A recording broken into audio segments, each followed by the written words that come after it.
Students, after the complete discussion about the intensity of the X-rays generated in the evacuated tube, now we'll discuss about the X-ray beam. Basically students यहाँ पर scattered X-rays generate होती हैं और फिर हम उसको एक particular methodology के थ्रू वो हम बाद में डिस्कस करेंगे. यहाँ पर एक्स-रे विंडो से हम बाहर निकालते हैं और यहाँ पर फिर हम उसका इमेज ले रहे होते हैं. तो now will discuss about the energy of the photons of the X-rays generated here, because these photons are generated due to the deceleration of these electrons, and these electrons have the range of the kinetic energies, so that's why the generated photons have also the range of energies. अच्छा, अब हमें ये पता है कि according to the quantum's Planck theory, we know that the energy is directly proportional to the frequency and the energy is inversely proportional to the wavelength. तो अब यहाँ पर हम बीम ऑफ एक्स रेज को टू मेजर टाइप्स में divide कर सकते हैं. The one is called the soft x rays and the other one is called the hard x rays. और इनकी जो डिस्ट्रीब्यूशन है एक्सरे बीम्स की वो according to the energy and the wavelength होती है. Soft x rays have the less energy and the longer wavelength, so definitely they have also the higher frequency because of less frequency because of the less energy. अच्छा, और hard x-rays जो हैं वो basically higher energetic x-rays होती हैं with the shorter wavelength और इनकी frequency high होगी because of the high energy. अच्छा, अब ये soft x-rays और hard x-rays हमें x-ray imaging के लिए कौन सी rays यूज़ करनी चाहिए? It's a question now. We will use the hard X-rays because the soft X-rays have the less penetration और वो less penetrated होने की वजह से जब हम बॉडी को एक्सपोज करते हैं in front of the X-rays तो X-rays will be absorbed in the body. तो ये बहुत ज़्यादा हायर एनर्जेटिक रेडिएशन होता है इस वजह से और हार्मफुल होता है बॉडी के लिए. अगर हम ज़्यादा एक्सपोज करें बॉडी को इसके सामने तो इस बॉडी में एक्स-रेज एब्जॉर्ब होने के बाद वो जो लिविंग सेल्स हैं उनको डैमेज करना शुरू कर देती है और म्यूटेशन प्रोसेस होता है और जिसकी वजह से कैंसरियस डिजीज़ हो सकती हैं. तो इसलिए एक्स-रे इमेजिंग में कोशिश ये की जाती है कि हम हार्ड एक्स-रेज यूज़ करें जो हाईली पेनिट्रेटेड होती हैं और वो बॉडी में से पेनिट्रेट करने के बाद फोटोग्राफिक फिल्म पे या एक्स-रे फिल्म पे उनका इमेज बन जाता है फिर. अच्छा, तो अब इसका मतलब ये हुआ कि इसमें से कुछ एक्स-रेज जो हैं वो अगर हायर एनर्जेटिक एक्स-रेज भी हैं तो कुछ ना कुछ तो सॉफ्ट एक्स-रेज होंगी. तो उन सॉफ्ट एक्स-रेज को हम यहीं पर फिल्टर्स यूज़ करके स्टॉप कर देते हैं और फिर बॉडी के ऊपर एक्सपोज करते हैं हार्ड एक्स-रेज ताकि उसका इमेज जो है वो प्रोमिनेंट लिया जा सके और बॉडी में वो एब्जॉर्ब ना हो. अच्छा, अब ये सारा प्रोसेस स्टडी करने के बाद स्टूडेंट्स जब हम किसी भी ऑब्जेक्ट का या किसी भी बॉडी के इंटरनल स्ट्रक्चर का इमेज लेते हैं, that image can be on the photographic film और द एक्सरे फिल्म और that image can also be taken on the screen as the digital image. तो उसके लिए फिर उसको इम्प्रूव करने के लिए हम 3 फैक्टर्स को कंसिडर करते हैं. एक तो ये कि बहुत ज़्यादा एक्स-रेज मतलब बॉडी को किसी भी ऑब्जेक्ट को जिसका एक्स-रे इमेज हम ले रहे हों तो उसको बहुत ज़्यादा लॉन्ग टाइम के लिए हम एक्स-रेज के सामने एक्सपोज नहीं करते because x rays are very harmful और उनकी वजह से जो है बॉडी के अंदर म्यूटेशन प्रोसेस हो सकता है और उसकी वजह से कैंसरियस डिजीज़ प्रोड्यूस हो सकती हैं. अच्छा, और उसके अलावा जो है हम उस इमेज का चाहे वो डिजिटल इमेज हो या फिर एक्स-रे फिल्म के ऊपर हो तो उसकी शार्पनेस को कंट्रोल करते हैं ताकि हम बहुत फाइन इमेज ले सकें क्योंकि इन द मॉडर्न साइंसेस और मॉडर्न साइंसेस अब तो ऐसी मतलब एक्सरे मशीन्स बन चुकी हैं जो कि हमारी ब्लड वेसल्स का बिल्कुल क्लियर एक्सरे इमेज प्रोड्यूस कर सकती हैं. तो अब क्लियर इमेज लेने के लिए हमें शार्पनेस ऑफ द इमेज को कंट्रोल करना होता है ताकि फ़ाइन इमेज हमें मिल सके.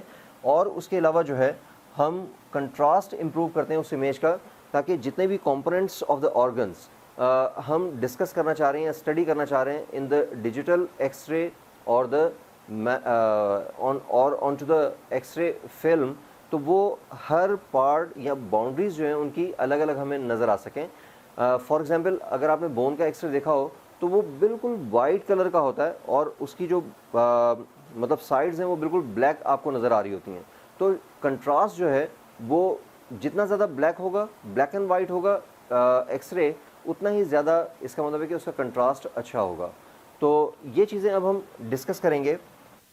Students, now will discuss about the improving image which is taken by the x-rays and that is called the x-ray image। तो उसमें सबसे पहले हम डिस्कस करेंगे रिड्यूसिंग डोजेज। अब हमें ये पता है कि यार एक्सरेज जो है, जब भी हम किसी भी बॉडी का एक्सरे इमेज लेना चाह रहे होते हैं तो हम बहुत ही शॉर्ट इंटरवल ऑफ टाइम के लिए बॉडी को एक्सपोज करते हैं in front of the x ray machine. अच्छा, उसका रीज़न क्या है कि जो एक्सरेज हैं दीज आर वेरी हार्मफुल और वो बॉडी के अंदर जब पेनिट्रेट करती हैं तो कुछ एक्सरेज जो हैं एब्जॉर्ब होने की वजह से अगर बहुत ज़्यादा देर के लिए हम एक्सपोज रखें बॉडी को in front of the x rays, तो एक्सरेज जो हैं हमारे लिविंग टिश्यूज़ को या लिविंग सेल्स को डैमेज कर सकती हैं और उसकी वजह से म्यूटेशन प्रोसेस होगा और कैंसरियस डिजीज़ जनरेट हो सकती हैं इन ओवर बॉडी। तो हमारी कोशिश ये होती है कि हम जिस ऑब्जेक्ट का भी या बॉडी का जिसका हम एक्सरे लेना चाह रहे हैं उसको बहुत ही शॉर्ट इंटरवल ऑफ टाइम के लिए एक्सपोज करें in front of the x rays और द एक्सरे मशीन। अच्छा, अब इसका मतलब ये हुआ कि हमें, और दूसरी बात ये कि हमें इमेज की इम्प्रूवमेंट भी चाहिए होती है। आपने देखा होगा कि फोटोग्राफ किसी भी ऑब्जेक्ट का, मतलब अगर हम बोन का एक्सरे लेना चाह रहे हैं तो बोन आपको एक्सरे में वाइट नज़र आ रही होती है और बाकी उसकी जो साइड्स होती हैं वो आपको ब्लैक नज़र आ रही होती हैं। तो बेसिकली एक्सरेज जो हैं बोन में एब्जॉर्ब हो जाती हैं और उनकी इंटेंसिटी जो है वो बहुत कम पेनिट्रेट करती है अप या अप्रोच करती है up to the x ray film, और बाकी जो एक्सरेज साइड से एक्सरेज पेनिट्रेट करने के बाद वो मतलब फोटोग्राफिक फिल्म को ब्लैक कर देती हैं। अच्छा, तो अब इस प्रोसेस के लिए जो है वो हम इंटेंसिफायर स्क्रीन यूज़ करते हैं और इंटेंसिफायर स्क्रीन यूज़ करने से 100 to 500 टाइम्स इसकी एफिशिएंसी इंक्रीज़ हो जाती है और बॉडी को कम से कम टाइम के लिए आपको बॉडी को एक्सपोज करना पड़ता है in front of the x rays. अच्छा, अब ये तो एक्सरे फिल्म के लिहाज से था। इसके अलावा जो है हम डिजिटल इमेज भी गेन कर सकते हैं जो कि टीवी स्क्रीन पर या फिर आपको मॉनिटर पर नज़र आ रहा होता है। तो उसके लिए फिर हम एक्सरे इमेज इंटेंसिफायर्स यूज़ करते हैं। अच्छा, एक्सरे इमेज इंटेंसिफायर जो डिजिटल सिस्टम्स के लिए यूज़ करते हैं, तो बेसिकली यहाँ पर आपके पास एक ऑब्जेक्ट होगा और इस जगह पर एक्सरे मशीन होगी। यहाँ से आप एक्सरेज उसके ऊपर मतलब इंसिडेंट करेंगे और बॉडी में से पेनिट्रेट करने के बाद वो एक्सरेज इस एक्सरे इमेज इंटेंसिफायर तक अप्रोच करती हैं। अच्छा, अब यहाँ पर जो है ये वैक्यूम ट्यूब होता है। अब इसमें ये जो आपके पास एक ब्लैक कर्व नज़र आ रहा है, ये बेसिकली इनपुट फॉस्फोर है।